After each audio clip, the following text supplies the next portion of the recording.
ladies and gentlemen, and welcome to another Dishealthy Confusion Thursday Night Hangout. Yo, do you know why it's a great thing that the podcast demarks the fact that it's Thursday night? Because it's an awesome night. Because it means tomorrow is Friday, and then you don't give a crap for 2 days. Okay, Mr. Single Man. That doesn't work. About work. How's that? The 9 to 5. You don't get to worry about the 9 to 5. Unless, of course, you work weekends, then you know, that kind of... Well, this is true. Sorry, Zealeus, I'm raining on your parade, dude. My parade, I'm glad I have a hat on to keep the rain out of my eyes. All right, ladies and gentlemen, I, of course, am your host, Charlie, and I'm joined once again by the prolific comic himself, Zealeus. It is good to see you virtually. It means we're alive, unless you're a zombie or a deep fake. Ooh. I believe I'm neither. I'm probably closer to zombie than deepfake. Well, what did the deep fake say? They're not a deep fake? Ooh. Okay, now we have a conundrum. Anyways, ladies and gentlemen, this is the Thursday Night Hangout. This is a weekly live show where we try our best to cover the topics that are most important to you with you during the show. If you haven't submitted your topic or question, or perhaps you have an opinion that you'd like to share during the show, have no fear. All you got to do is drop it in the chat, be it on YouTube, Facebook, or Twitter. We will add your input, questions, and comments into the show. If we do run out of time for like a topic or a question, we will add it to the very next show. So without further ado, the first really awesome thing is that I have to thank Faint HD for sending the Twitch raid that he sent last week, because it finally pushed us over the edge. Ultra Confusion is finally a Twitch affiliate. What? So, okay, explain to me the only thing I do on Twitch is literally the show. Mm-hmm. What the hell does that actually mean? Okay, so affiliate means that we can now potentially make money from our stream. Money? Yep. Nice. Is that why I see like a little channel point thing down the channel? Yep. Sweet. And also, Zealeus, I'm assuming that anyone who's on Twitch right now, if you were to go into the chat and click on the emojis area, you'll notice that there are Ultra Confusion emojis. Unfortunately, only one of the two that I submitted made it. So Zealeus, congratulations. Your emoji made it. Wait, I have to pay $4.99 to unlock my emoji? I will set it up. I will fix it for you. I have to pay to see myself, man. I just put it in the chat. Don't worry. That's funny. Anyway, so Is there's that how it works? Huh? So, I mean, I don't really Twitch much. So would the idea be if I pay $4.99 for that emoji, does that money then go to Ultra Confusion? Yes. All of it, or does Twitch take like a cut? I believe they take a cut.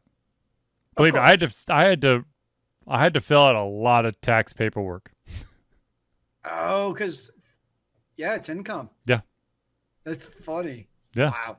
Huh. So anyways, congratulations to Ultra Confusion. A special thanks to Faint HD, who has been an avid individual that tunes into my Legends of Runeterra stream. He was actually streaming Legends of Runeterra. He was wrapping up and he decided to do a raid party as he ended his stream and sent all of his viewers over to us. So thank you again. So the idea is you get a large viewer who watches a smaller viewer, and then they kind of sponsor the smaller viewers. Is that kind of the idea? Basically, raids help get the smaller streamers a little bit more, spotlight. That if you're a good streamer and you have a big following, usually at the end of the stream you send a raid to a different stream. That's cool. Yeah. And if you've noticed, I've been playing a lot of Legends of Runeterra. Unfortunately, I still haven't gotten into the competitive aspect. I'm doing the Path of Champions. I can't copy and paste the emoji. That's lame. Sorry, Zealeus. That's But funny. now you know what the emoji is. It's Yes, it's an Alter 61 Zealeus. Zealeus. So, ta-da! Anyways, all right. So, with that out of the way, let's get into some of the news that has gotten everybody's attention this week. For those out there who are Netflix subscribers, I think that if you're watching our stream, there's a very good chance that you are a fan of the TV show or the series Umbrella Academy. Yep. And they have announced that they are going to do a 4th and final season. I have a love-hate relationship with Umbrella Academy. I stopped after the first season, episode 8. Yeah. I think I know which episode you're talking about. Where he blows up the timekeeper's place.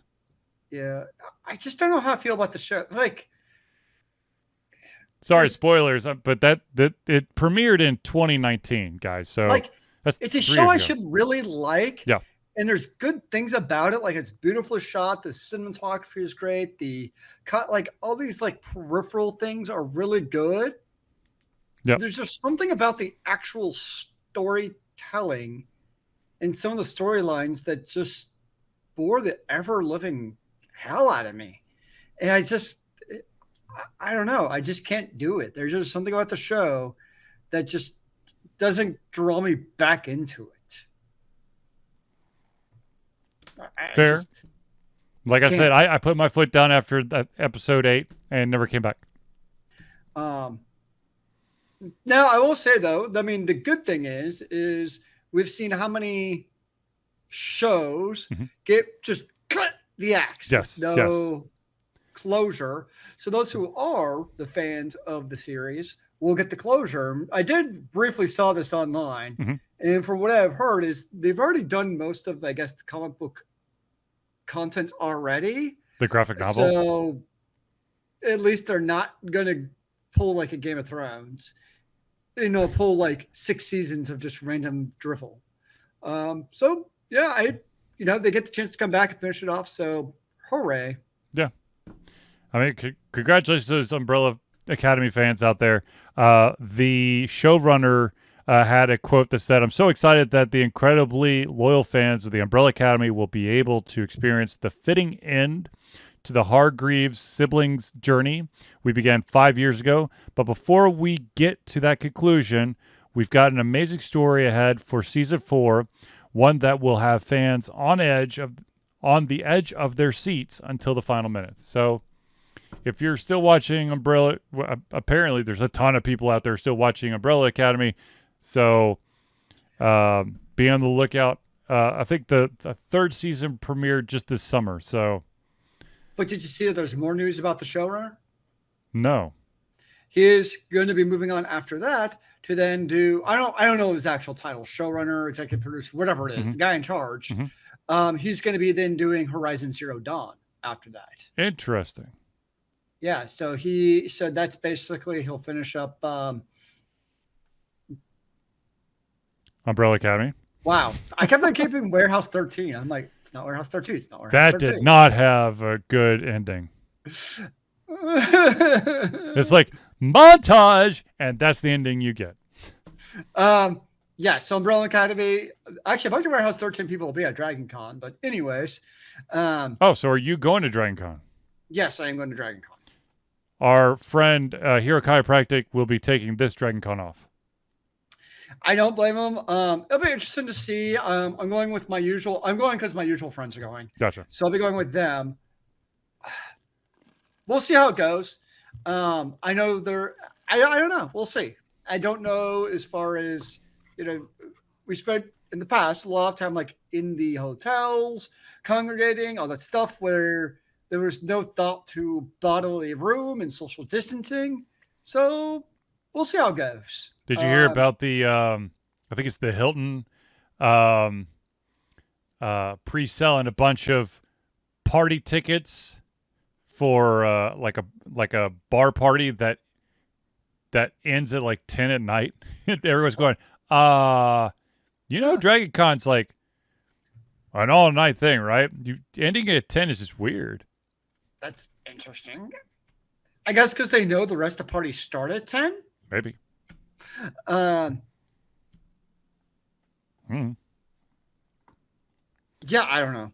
Kind of seems like they're out of touch. Like, well, one thing is that they'd be able to control how many people are in that area. So it's crowd control so that, no fire marshal problems. Yeah, it's probably just so they put an end on it. I mean, yeah, at some point, I guess you got to put an end. Because, I mean, there's like concerts and shows that start like at 2 a.m. sponsored by Dragon Con, like at the venue. So, yes. Yes. So on the same topic about not the Umbrella Academy, but another series on Netflix, Sandman. Of course, they dropped a special gift episode that doesn't continue the story, but just kind of, it was a fun little thing. It was two small stories that are in the Sandman graphic novel. One had to deal with cats, which I'm sure Zealeus would be enthralled and probably very scared about. And the other one had to deal with one of the muses, Calliope. So it was pretty dope. Now, the interesting thing about the Sandman is I was under the impression because of the constant ranking of the top show or top viewing thing on Netflix that season 2 was a done deal. Netflix hasn't promised a season 2 yet at all. They're still waiting. They're still dragging their feet. And to that I say, why? Get it done. Like, seriously, this thing is, since it was released, it has, with the exception of, think, like a day and a half, it has been the #1 viewed show. And when they drop that bonus episode, of course, lock it in. There's the show. But they're still dragging their feet about it. Instead, they're making a whole, apparently, spyverse around the Gray Man where you can't actually see the action sequences because there's so much, like, smoke and mirrors and other random shit. The Gray Man. That was an interesting movie. I liked it. Like, so, ironically, the Gray Man, like, I found the dialogue and the characters more interesting than most of the action scenes. Mainly because Captain America himself, he was awesome. Chris Evans was fantastic. All the actors I thought did a good job in what they were supposed to do. My problem is these action scenes. The one like car chase with the bus, I thought was really done well, but like the rest of the action sequences, it's the Jason Bourne effect, where it's like the shaky cam like maxed out, and then you had that like one scene at the hotel where it was all like literally like the entire fight looked cool, but like all you could see was the smoke. You couldn't actually see what was happening. It's like, real life, like, damn it. So that was like my dilemma. It's not like in real life people, make wait. I can't throw my my haymaker because it's a little cloudy in here. No, to be honest with you, my favorite scene was the train scene. That was when awesome. He was looking at the reflection in the glass building. That was phenomenal. Yeah, that was awesome. But I don't want to give away too much. I mean, it's an entertaining, like, Mission Impossible type of. It's like a mashup between like Mission Impossible and James Bond. It's kind of how I look at it, with a hint of irreverence. Which that's not a bad thing. I enjoyed it. It's just, I think it's more of the action sequences. It's more of a symptom of the overall trend to try to do something new and interesting with sequences, but sometimes it's not always for the better, I guess is how I'd kind of look at it. My only qualm with it is that you don't get closure. Well, of course, you definitely do. Well, In a Believe me. nihilistic way, I would say you actually do. It was actually kind of appropriate. Yes, the American government is corrupt. There's your closure, I guess. I mean, it obviously setting up for sequel for like that's the whole plan. Is apparently going to make a whole franchise out of this. Hey, all I gotta say is Ryan Gosling pulled it off, man. Yes. No, Ryan. I thought he did great in it, and Okay. I also enjoyed, of course. How can you not enjoy Ana de Armas? Which one? Oh yeah. Sorry. Yeah. Well, apparently they're making like it's going to be like do like spin-offs and those type of things. So, be curious to see what happens. Yes. Who knows? So keeping it in the Netflix vein, there was some other Netflix news that broke, and that is that Netflix has finally found both their director and their screenwriter for the BioShock film. Now, there's a BioShock film coming out eventually. Yes. Now the director for that they have tagged is Francis Lawrence, who one of the big titles he's a part of was he was the director for I Am Legend. Okay. The script I was not impressed with, but whatever. The script writer is Michael Green, who was also the script writer for Logan, which was a phenomenal movie. Yes, it was. I agree with that. Blade Runner 2049, which left it could have been so much better. It missed the mark. It was okay. It was exactly. It wasn't okay. It wasn't mind blowing. And then American Gods. So random aside, mm-hmm. Now that you have like the Netflixification of movies, mm-hmm. I wonder if we'll see another like Jerry Bruckheimer type of situation where like he has like his own production studio where like you see a director name and it's like, oh, you kind of know what you're getting, or like Joel Schumer back in the day with his 80s action flicks. Mm-hmm. Like, some of those guys kind of like ran, the picture studios back in the day in terms of the content that was coming out. He's a piece of trash, but he obviously had Pulaski, whatever his name is. Polanski. Is it Polanski? Yeah. Obviously, had him. I was thinking of him because Once Upon a Time, or now, was that what it's called? Once Upon a Time? The Tarantino film. Once Upon a Time in... Oh, son of a bitch. Hollywood? Yeah.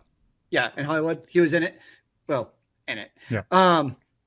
So I wonder if, like, now that you're seeing, like, the Netflixification, where it's, now you have these streaming studios kind of almost like, I don't say this in a negative way, almost like mercenary style of just bringing in, like, random directors almost, it seems, for their films. Are you going to have that type of, a Jerry Bruckheimer type of studio, or even Steven Spielberg or those guys, where they become such a, power player in the production of movies? To be totally honest with you, it's too expensive. So no. That's a good point. I think that, Spielberg, Bruckheimer, and those guys, unfortunately, the director is going to be hired by the studio. It's not going to be their studio. And also, if directors are smart, they will not ever sign exclusivity contracts to a specific studio. Well, I think in today's age, it doesn't make sense to. Exactly. Well, especially because, like, there's a news article today of, like, HBO Max dropping more content, and it's like... It's because of Warner Brothers. Well, I feel like I don't know, like, what's on streaming services anymore, if that makes sense. Like, when we were growing up, you knew what was on ABC and CBS and NBC and et cetera, et cetera. Yep. And now for these different shows, it's like a revolving door of the content. Not only that, then you get, like, now you have Paramount Plus, and you have these different studio, like, streaming services. Peacock TV, Apple TV. Yeah, I don't know, like, what's on a streaming service now. It's a very different ecosystem. How about this? I come down to I never put it as it's a bad or good thing. It's just different. Mm-hmm. How about this craziness though? If you were to actually, if you live, I think that we've said this many times, but Ultra Confused is based in Atlanta, Georgia. Yep. That's why we talk a lot about Dragon Con, about MomoCon, and other conventions that come to Atlanta. But speaking of streaming services and show selection, there are companies out there, cable stations, whatever, that have basically dicked over the local market. And the main one, who continues to change names for some reason, is Bally Sports. And Bally Sports, right now, there's a 25% chance that you can actually watch local Atlanta sports in Atlanta, because Bally Sports is only on like 2 of the plethora of services. You need to get some rabbit ears, man. Maybe that'll help you out. I don't know. That'd be very interesting, because here's the thing. Like, gonna be totally honest. I'm not a huge baseball fan. However, I do find it funny that the Atlanta Braves, who won the World Series just last year, there's a very good chance that as a person in Atlanta, even if I wanted to watch it, I couldn't unless it was nationally televised, because the local station isn't, Hulu doesn't carry it, nor does YouTube TV, nor does whatever, Sling TV, and insert other streaming service. Well, it's funny because I think back to when we were growing up. Yep. It was on every single day around 7:05 when we were growing up. 7:05 or 7:35, TBS. TBS with the good old Braves. But right before that, you usually have back-to-back Saved by the Bell episodes. Yeah. I remember getting home and I had to tune on for the, hour of Saved by the Bell, because you knew exactly when it was coming on. Mm-hmm. It's just, I mean, we talked about this last week about, the a la carte thing, but it's unfortunate that now you literally have to do a shit ton of research. Yep. And even that research could be invalid between when you looked at it and like a week later when you actually purchase the service.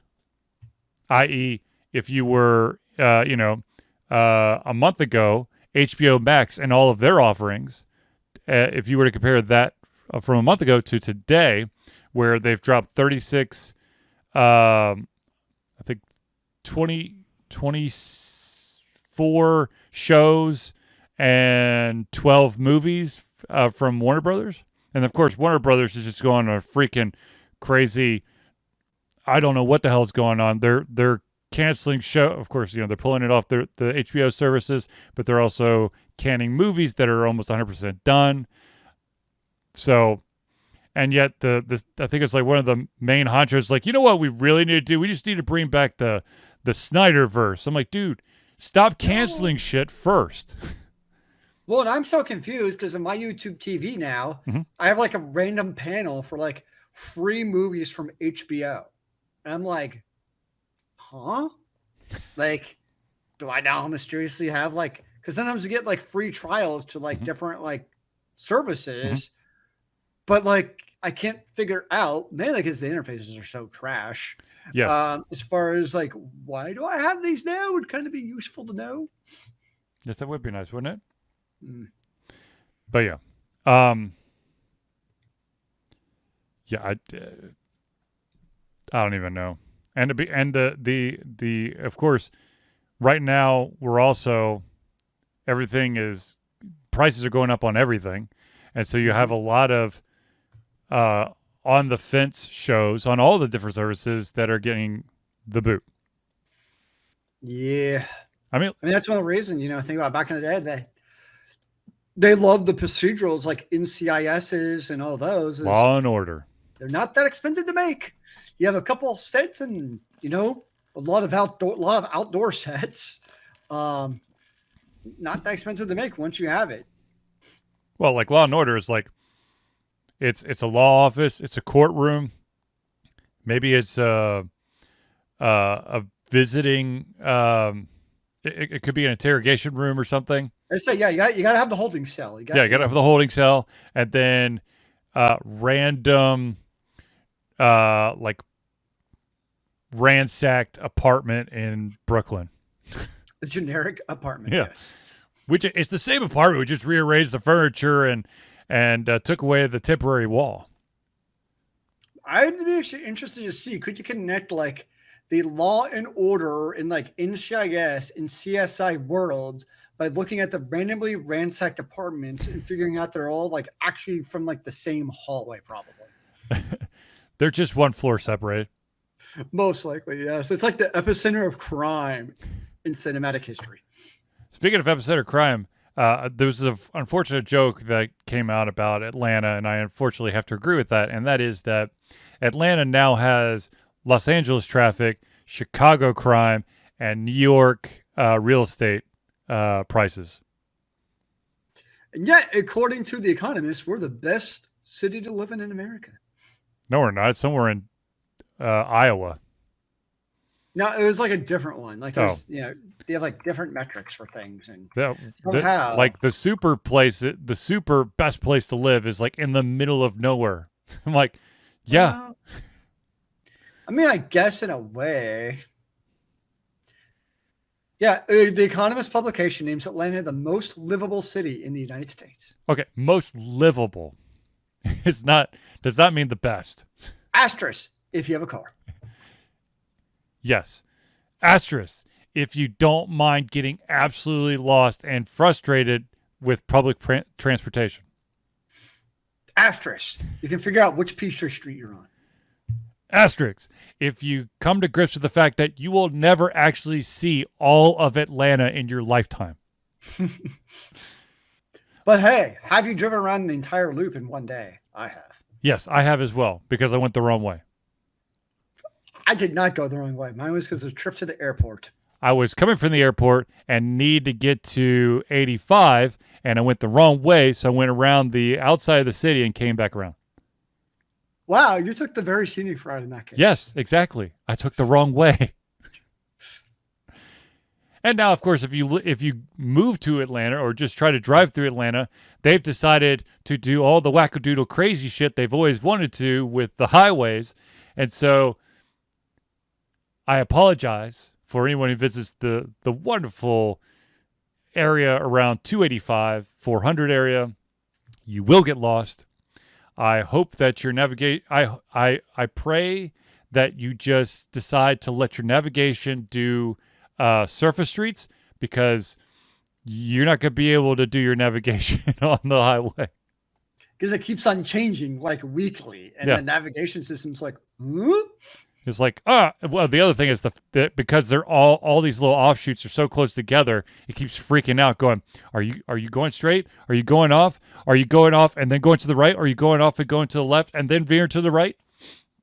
Well, my favorite is when it tells you to take the offshoot, thinking that it's actually like a shortcut to get back onto the highway. And it turns out that construction has shut off that. Oh, it's happened to me before. Oh, I know. It happened to me too. I was like, oh, I guess there's a closure ahead or something. Nope, I hit the damn closure. Yep. Anyways. Okay. Ladies and gentlemen, I do want to pause real quick to do to give a shout out to the amazing people that help Alter Confusion survive and to continue to thrive. So this is a shout out to all the friends of the show. So without further ado, let us start with the Indie Cluster. The Indie Cluster is an organization of independent game developers that want to gain exposure by being involved in the community. They collectively journey to popular conferences as a traveling booth to help gain attention for their games. They make partnerships in local communities to bring games to the mainstream mindset. They highlight local, unusual, and rare concepts to challenge the paradigm of the common. They also host events to teach kids and minority groups about game development to hopefully one day enter the industry themselves. For more information, go to indiecluster.com. That's INDIECLUSTER.com. The next shout out we have to do is to the very, very super duper busy gentleman called Noodle Boy. Founded in 2015 by Andrew Tran, Noodle Boy Media, previously Wet Kid 47 Media, is your choice for professional photo shoots and panel recordings at conventions. They pride themselves in providing a high level of professionalism, top-notch experiences, and quality services. If you want more information and to view their full list of services, check out facebook.com/noodleboymedia. Now, I know that I did give some sad news about this next one over the fact that he will not be at Dragon Con. But he's still an awesome guy to know, and he can work magic when it comes to alignment of the body, and that, of course, is Hero Chiropractic. Hero Chiropractic is a unique healthcare practice set up by Ryan Moore, the company's focus to elevate a patient's experience of freedom, creative expression, and joy. They believe that everyone can be a hero and has an incredible heroic potential inside themselves waiting to be unleashed. Hero Chiropractic focuses on mobile chiropractic care in the greater Atlanta area. They are committed to healing clients by creating a plan of action uniquely suited for each person. They make that plan of action as convenient and affordable as possible, and most importantly, suited to your individual needs. For more information, go to herochiropractic.com. The next friend of the show that we have to give a shout out to is the maestro himself that helped create the intro and outro for Ultra Confusion, Crosspad Creative.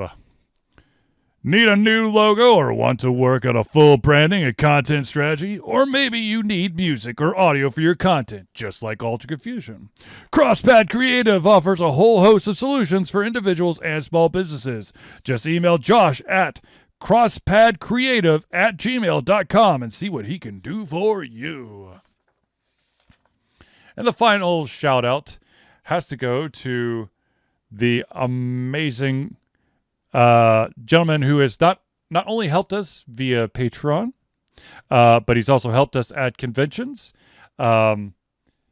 He basically came out of nowhere and helped me run the Ultra Confusion fan booth at one of the South Carolina conventions, or was it North Carolina? It was one of the Carolina conventions. Guy's amazing. Let me tell you about Agile Axiom. By day, Axe leads both a development team and system administration team working with satellites at NASA's Goddard campus.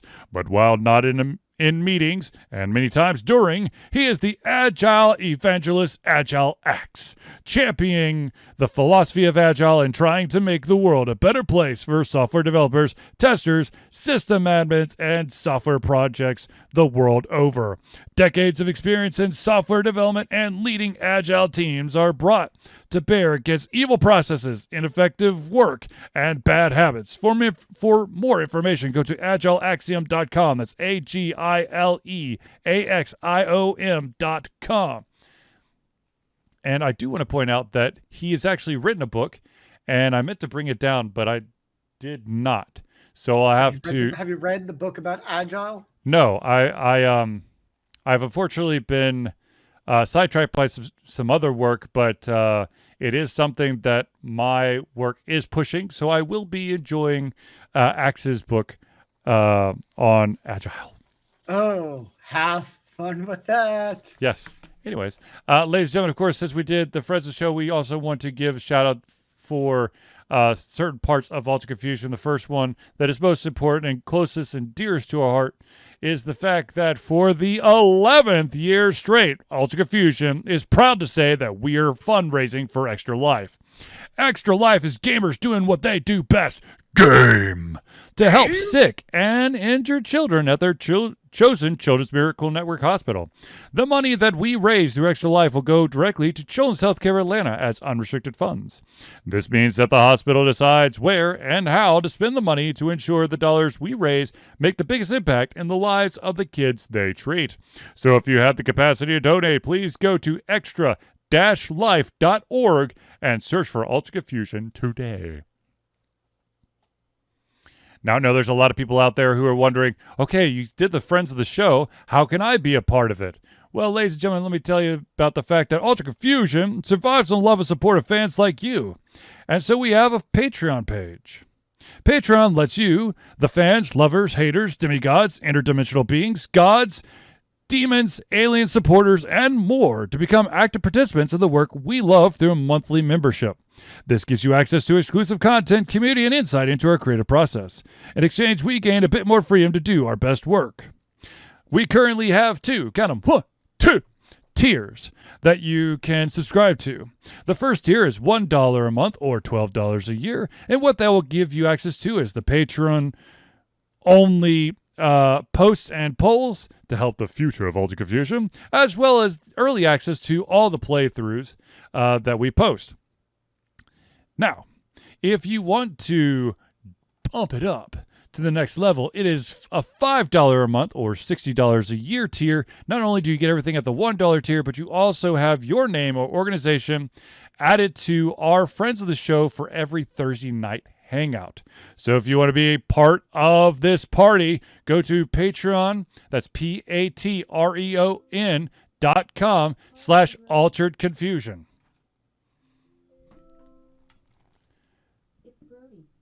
Oh my God. 1 second. Alexa, hang up. Alexa, volume 0. I think it's happened to all of us. I've definitely had, like, in the middle of the workday, I'll be talking to somebody. All of a sudden, my Google is like, sorry, I did not get that. If you would like that, please try this different command. I'm like, no. I was not talking to you, Google. Exactly. Nuh-uh. All right, ladies and gentlemen. Excuse me. Now, let's get back to the news, shall we? Wait, there's more? There's more, damn it. There's more, hooray! All right, let's talk about the heavy-hitting story that did come out that I find absolute bullshit. No, it's not that it's absolute bullshit. Like, it's fabricated. It's not fabricated. It's just, this is bullshit. There is a game called A Space for the Unbound. It is on the PC. You can get on Steam, and it's coming out onto consoles. In the near future. Well, actually, no one knows when it's coming out now because it's been delayed indefinitely. A Space for the Unbound is a slice-of-life adventure game with beautiful pixel art set in the late 90s rural Indonesia that tells a story about overcoming anxiety, depression, and the relationship between a boy and a girl with supernatural powers. Now, sounds like a cool game. So what the hell is going on? Why is the console ports being basically delayed indefinitely? Well, it turns out that the companies that worked on the title, I believe it's Toj Productions and Majikin Studio, have alleged that the publisher P-Cube Games exploited the studio for financial gain. Now, I'm going to read you a direct quote from a joint statement from the two companies to give you a better picture of what's happening, or what they're claiming is happening. Earlier this year, we discovered that P-Cube Games, a UK-based publisher that we signed for the console publishing of A Space for the Unbound in Western regions, has done certain things which have left us feeling manipulated and exploited. And so we have had to terminate our agreement with them, which is why it's being delayed indefinitely. At the height of COVID-19 pandemic in August 2020, P-Cube Games used our position and heritage as developers from Indonesia to obtain a diversity fund from a well-known console platform. The Diversity Fund was a grant fund intended to help underrepresented game developers, especially during the pandemic. However, instead of giving those funds to developers as the grant was intended, P-Cube Games intentionally withheld information about the grant and used it to leverage for their own commercial gain. So basically, they put in all this. They're like, oh, yeah, we'll help you put it on this console. And then they reached out to the console owners going, hey, we've got a very small studio from Indonesia. I know it falls under this diversity initiative that you're doing. And it checked all the boxes. And so this console platform paid out. And then from my understanding, P-Cube Games kept all of that money and didn't tell the developers that they had qualified successfully for this fund, and then I guess just paid them the original contract. And of course, P-Cube has already come out and said that they're denying the allegations, and of course they're going to try to put, this is what, unfortunately, this is what some publishers do, is they attempted to throw the developers under the bus, basically saying that it had fulfilled its role as the publisher despite a history of delays and difficulties and an attempt by one of the companies to unilaterally enforce unreasonable revised terms to our agreement. Which, of course, I'm assuming is why it was terminated. Because they're like, look, you're getting money from this initiative because we're a minority group and we're a small studio, and you're not not giving us any of that money. Yeah, so I was looking at the developer P-Cube, and you mean publisher or publisher? Sorry, yes. Yep. It seems like this is something I almost expect of like a random publisher who hadn't put anything out. If that makes sense, to make a quick buck, but they put quite a few games out actually. Yes, they have. It's not like it's not an established publisher, which is why these guys went with them, because of their prior history. That makes sense, yeah. But not gonna lie, it's kind of sneaky. I mean, trying to, if they have the, get that contract signed, and maybe in the back, and maybe already knowing that they could eke out a little extra money that they could just bank as a result of that contract. I'd be curious, because there's usually two sides of it. Yep. Of what P-Cube's angle on it. Like, I'm assuming at some point they'll make a statement of what they perceive as being what actually happened. Right. But that is, I mean, it is an interesting situation in video games in general, where as a developer, like, you have to go through a third party to publish your games. Like, Ideal basically daily with like non-video game software titles. Yep. None of them have publishers. Like, they're all developers, and they just develop their plot. Like, I mean, it doesn't matter. You're anywhere from Microsoft, the behemoth, to any of the small little developers I deal with, and they just develop and publish their own software, and people buy it and whatever, put it on the App Store or whatever it is. Like, they're publishing what they develop. But somehow video games have created like this middleman ecosystem where I develop a game, but in order to get out there, it's like the one sector that has to go through the middleman in order to get their product out there. This is kind of, I know it has its heyday because of, consoles where, you had to go through Nintendo and Sony and blah, blah, blah, blah, because you just couldn't develop a Nintendo cartridge in your basement. I mean, you could, but you know what I mean? You couldn't just get it out there. Right. There's a lot more manufacturing. Yeah. But it's like, that's like a holdover where you still kind of need that publisher, even though you shouldn't. Like, well, the thing is, the other thing is, if this is something that if you, ladies and gentlemen, if you are an independent developer and you're trying to get the thing is, publishers give you extra money. Okay, so especially if it's a port, they can help fund the development time required to successfully port that game over to the system, because there's going to be slight changes in the code and architecture. The other thing is, if it's a very well-known publisher, that title is going to get a little bit more of a higher indexing on whatever the digital store is. Another thing is that that publisher, even though we're not talking about brick and mortar stores, there's still a lot of advertising and marketing that goes into trying to get people's attention for this game. So we're talking about banners on all these websites. The publisher, hopefully, when you sign a contract, you make sure that they're doing the marketing and you're not on that, because then what the hell are they for if they're not helping you with marketing?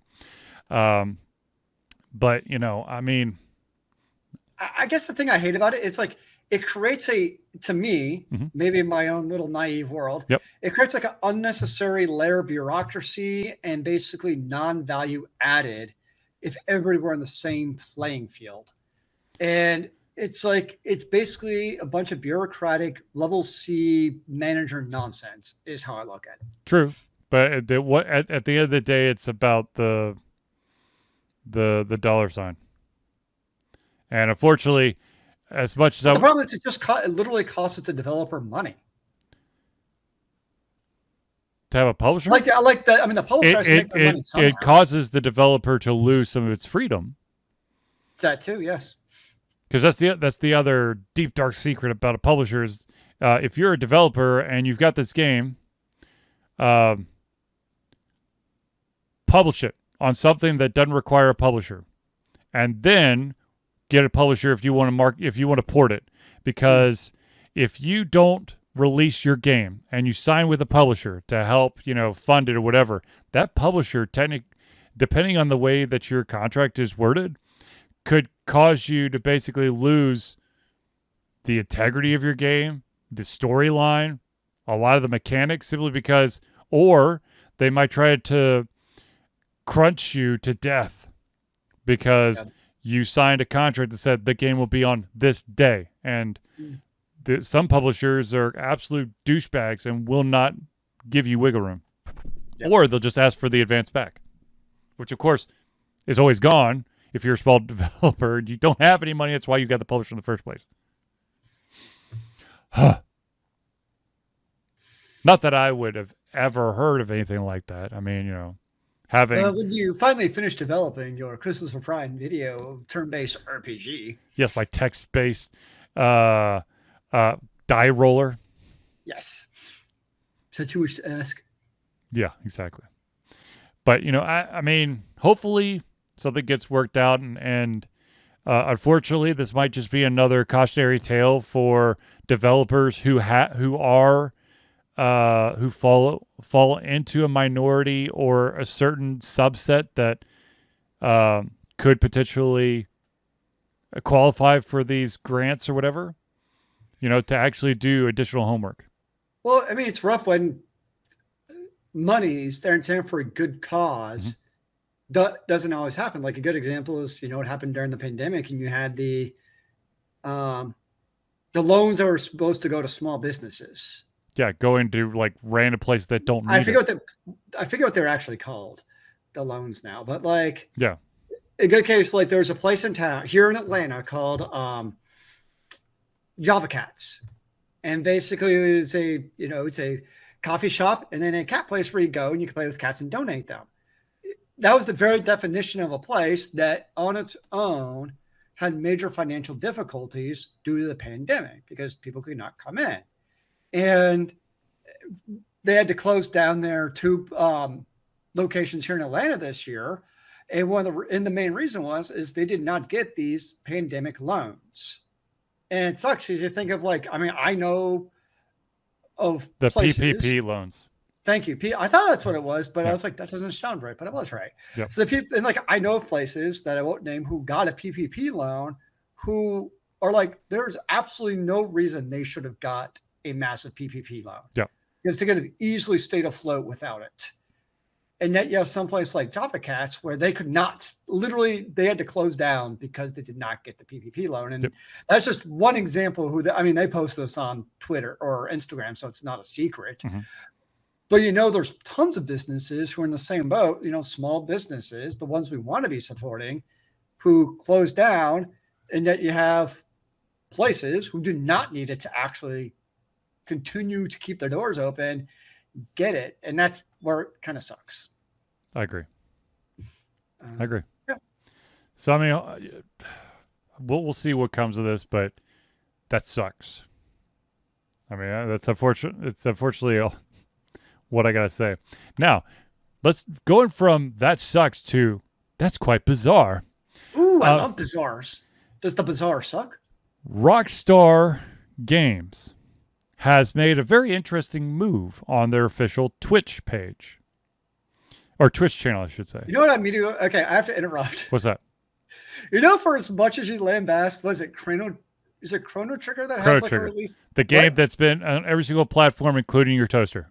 I think you need to start saying that about Grand Theft Auto. Okay. I'm just saying. So, but the thing is, Grand Theft Auto, there's about to be a 6th Grand Theft Auto. There is a Chrono Trigger, okay? There's been iterations of Grand Theft Auto. There's been one Chrono Trigger. Anyways. So back to the story. All right. So Rockstar Games has made a very interesting move on their Twitter channel. Now, of course, they had previously done this on their YouTube channel, but now they have officially done it on their Twitch channel. And that is that if you try to put the following terms into the chat, the auto moderation will say that these terms conflict with the channel's moderation settings. And the terms are GTA 6 or GTA VI. They have banned what? The use of GTA 6 or GTA VI or 6 again from being used on their YouTube channel and their Twitch channel because they're sick and tired about talking about it.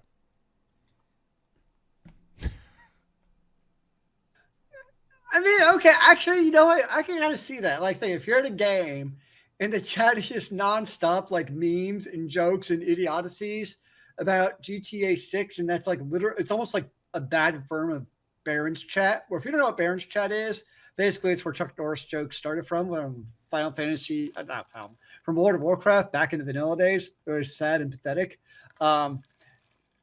If it becomes really bad where like chat is no longer enjoyable, I can actually understand that. The problem is you actually know people are going to do like... They're going to get creative. Or... like start doing stuff like that. Where they're going to like almost like the Streisand effect. Where they're going to start typing in like random things that are really like, what about... And they're just going to start doing random things and probably actually flood the chat even worse than it was before. But just come with like random variations of GTA 6. Based on what I'm guessing chat was like, I can get behind the spirit of it. Of like, yes. Of trying to like rein it in so chat's just not middle school hallway chat, basically. Yeah.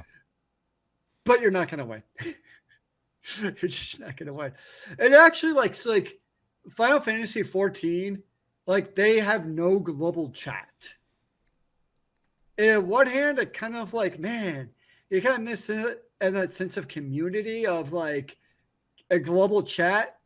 But on the other hand, I get it. Because this is the kind of shit that happens. So it cuts both ways. Yes. I just find it interesting that, yeah, but hey, to each their own. It's their game. If they would have banned the use of, it's not like they like did a global ban. Like no one could talk about GTA 6 in anyone's chat. It's just their official chat thing. So it's not like, you know, if people are playing GTA 5, you know, they're just streamers. People get, you know, shoot the shit about 6 all the time. Just Rockstar just doesn't want to talk about it anymore. I can understand that. Okay, so I had a question.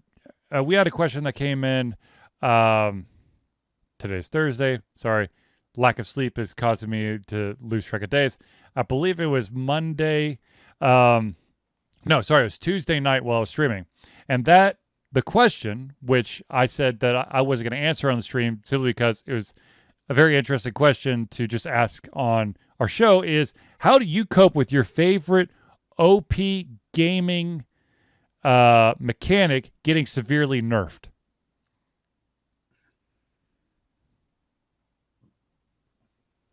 Rage quit! I don't know. Deal with it and move on? I don't know. Sign to figure out who's already created the petition to backtrack this bullshit.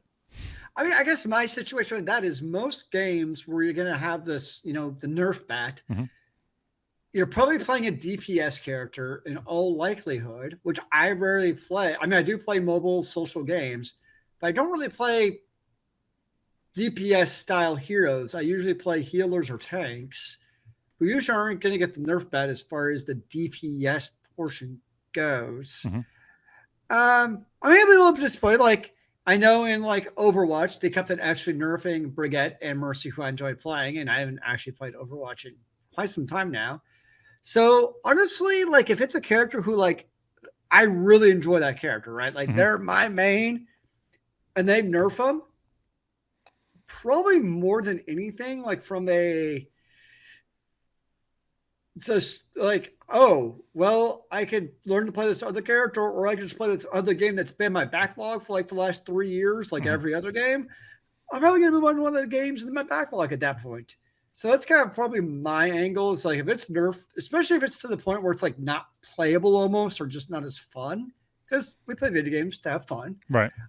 It's probably going to, if anything, like drive me away from the game. And to be fair, I know that's a balance that developers have to play, because let's just say I'm playing, Brigitte when she was totally when she came out Overwatch, she was totally overpowered, no doubt about it.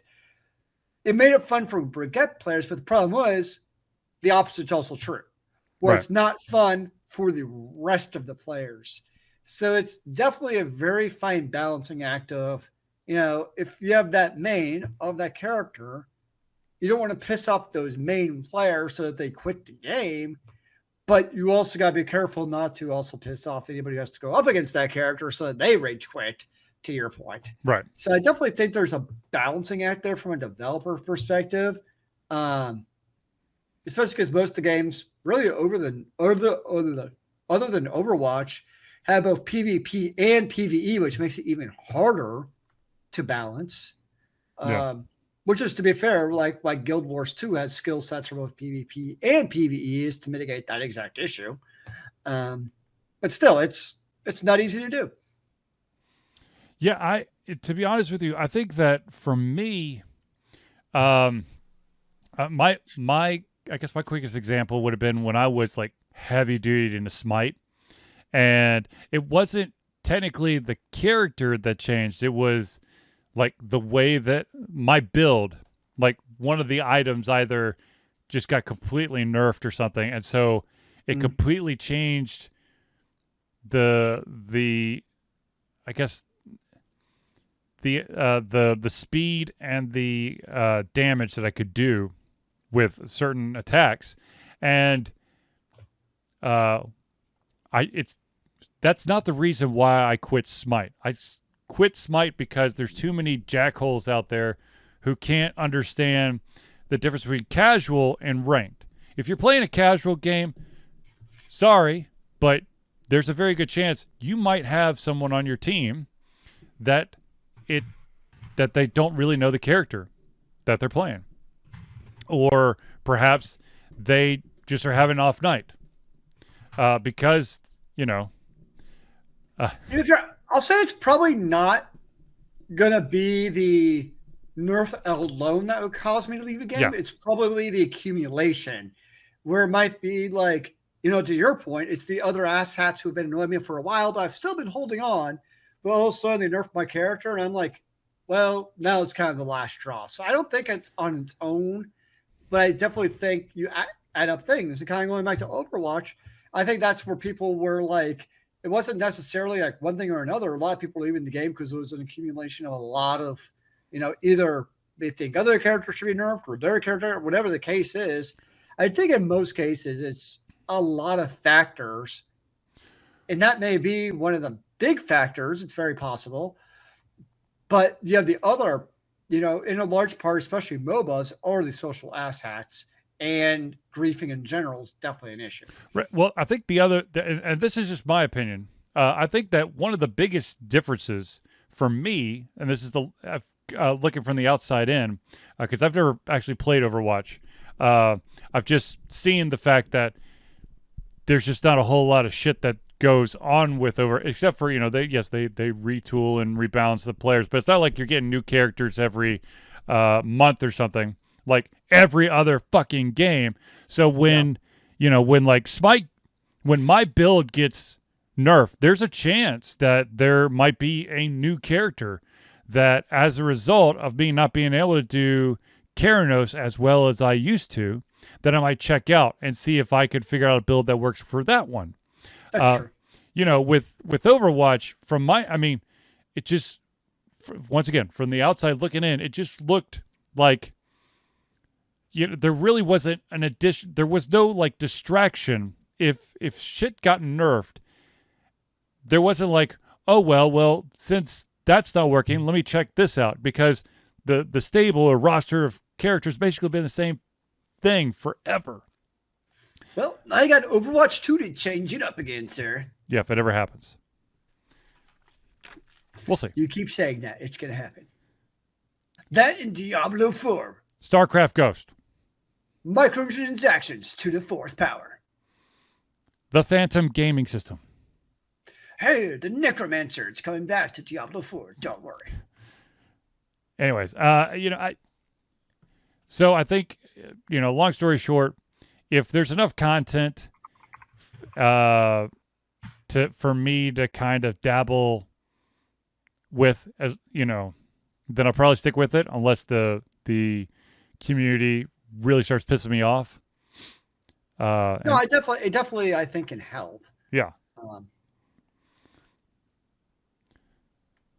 Okay. Zealeus, I got another question for you. Do I have to have another answer?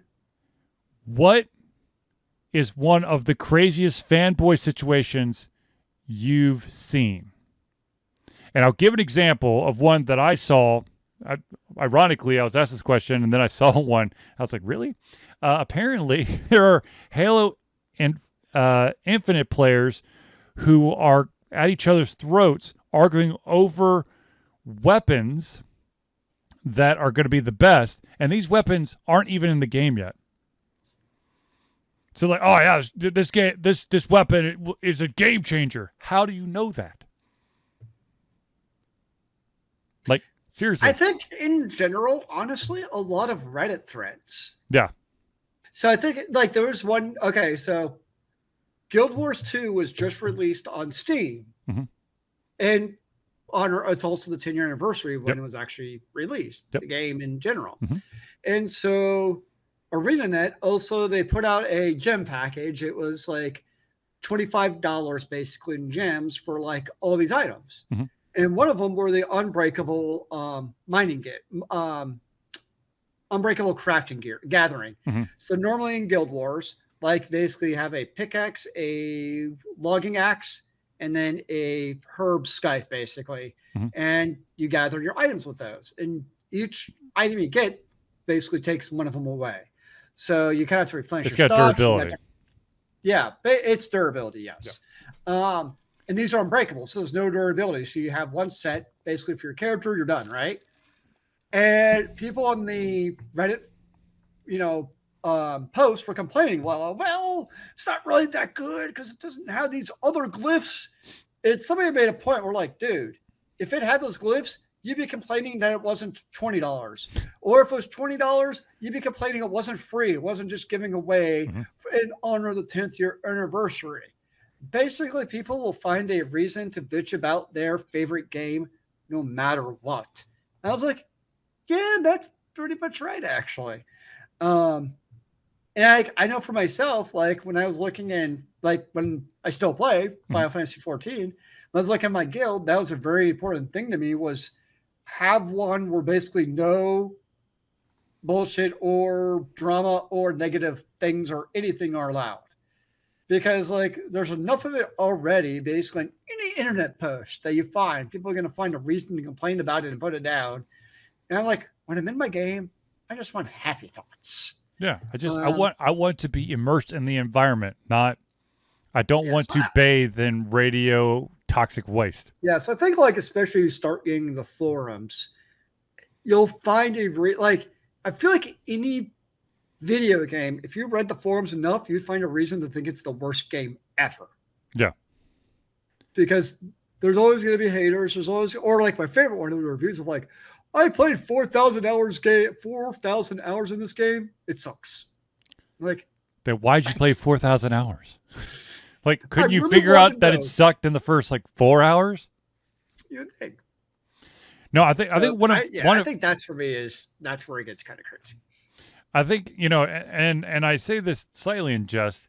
I think one of the crazier fanboy situations that happens all the time is when you have the who would win fight, and some people like they get up all in their feelings about, well, my favorite character could never lose to this character from this series because of and and I'm just like, I understand. Look, there are certain games out there that I love. There's certain characters out there that I love, be it in video games, be it in comics, movies, whatever.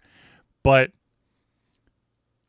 I also understand that not everyone's going to see things my way. And I have, in my many years, I have finally learned that's just not worth. If someone sees something differently about, my favorite character versus theirs, then sure, they see shit differently than I do. I'm just gonna let it go. I may prove them wrong in the long run, but I'm not gonna like try to go at their throats. I only differ on the single worst movie ever made. Batman versus Superman. That wasn't the worst movie ever made. For me, it's only the worst movie ever made because the sheer premise of it that Batman would have any chance in hell against Superman. Kryptonite bullets? I've seen the movie and it's still complete and total bullshit. All right, here's another fun. Just the sheer premise of it, with anything you ever know about Superman, is you could kill any human with like a thought, basically, and they'd be dead. Like just a glance or a breath. Like, it literally pisses me off still thinking about that movie today. I just hate it. Like, everything about it. I'm just like, no. I know. How about like everybody has their things? That's mine. Touche. How about this gem that I'm sure is on like a million Reddit threads and forums everywhere? Tolkien versus Dungeons and Dragons. What truly created the RPG genre? Well, the answer is easy for me. Well, it depends on what is your definition of create. Exactly. And that's okay. Where shit goes crazy. Well, at Tolkien, they create all these different races, and Dungeons and Dragons stole it. So therefore, Tolkien created RPGs. I would say on its base level, I would definitely say Lord of the Rings. Because without Lord of the Rings, you wouldn't have anything else, basically, in the fantasy series. That's kind of where I come from. But to each their own. Then, of course, the last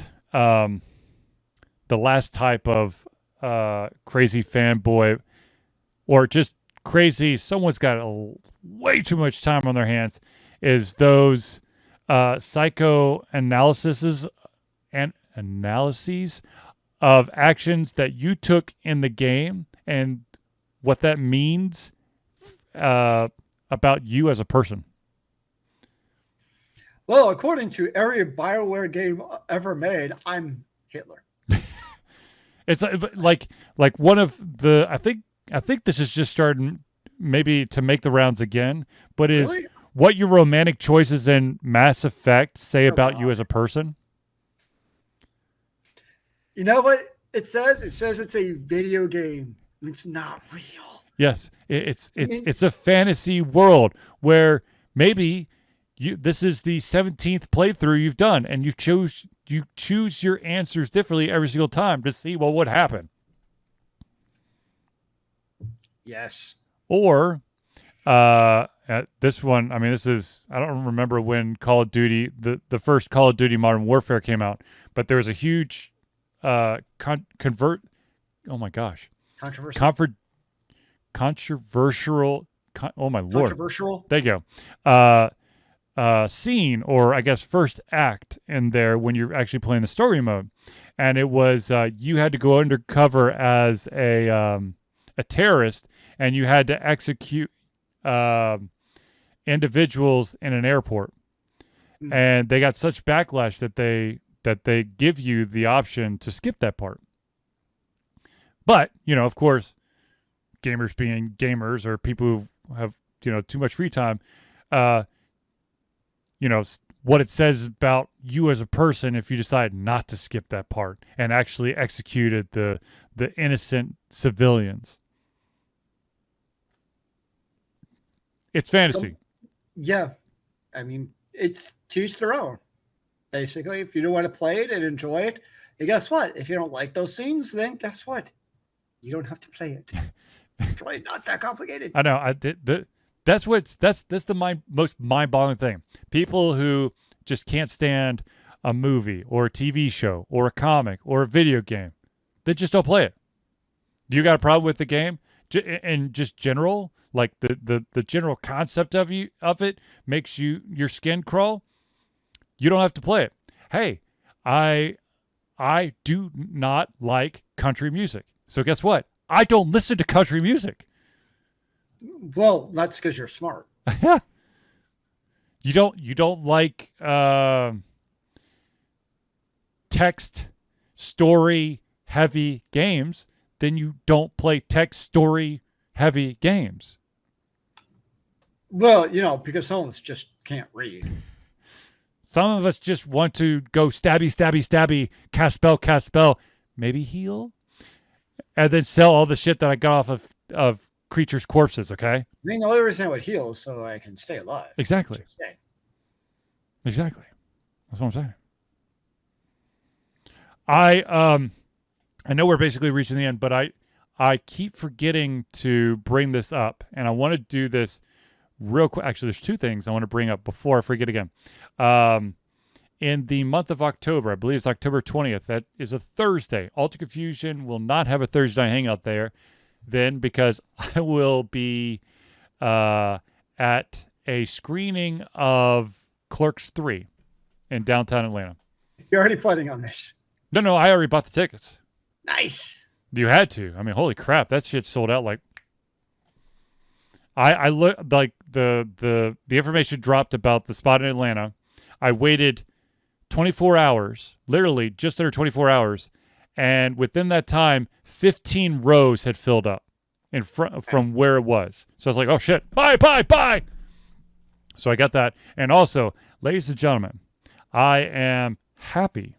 I am ecstatic to announce that for the first time since basically almost the founding of Alter Confusion is getting an equipment upgrade when it comes to conventions. Woo! Alter Confusion will now have a brand new professional camcorder for the interviews at conventions going forward. Nice. I have it right here next to me. It is... I can't see it. Where is it? Zealeus, I'll show it to you after the show. It is a Canon XA40. Not only is it HD, it has you can save it in a format that doesn't require an additional step like our camcorder we've been using forever. And it also has a preamp built into it, so we don't have to have my Jimmy rigged preamp. I just purchased new lines for the mics. Instead of the 6 feet that we have, they will be 20 footers, so that we're not pulling the entire stand around when people get a little bit animated with the mics. Nice. So happy day. Those sounds like some epic wins, sir. Indeed. All right, ladies and gentlemen, I believe we've unfortunately reached the end of our show. No! Yes, I'm sorry. But ladies and gentlemen, I do want to thank everyone for tuning into the Alter Confusion Thursday Night Hangout. For myself, Charlie, and Zealeus, it's been a pleasure giving everything our heads, our mouths, and of course, our hearts. We'll be back next Thursday for another Alter Confusion Thursday Night Hangout. Remember, kids, keep on gaming in the free world. Amen to that, brother.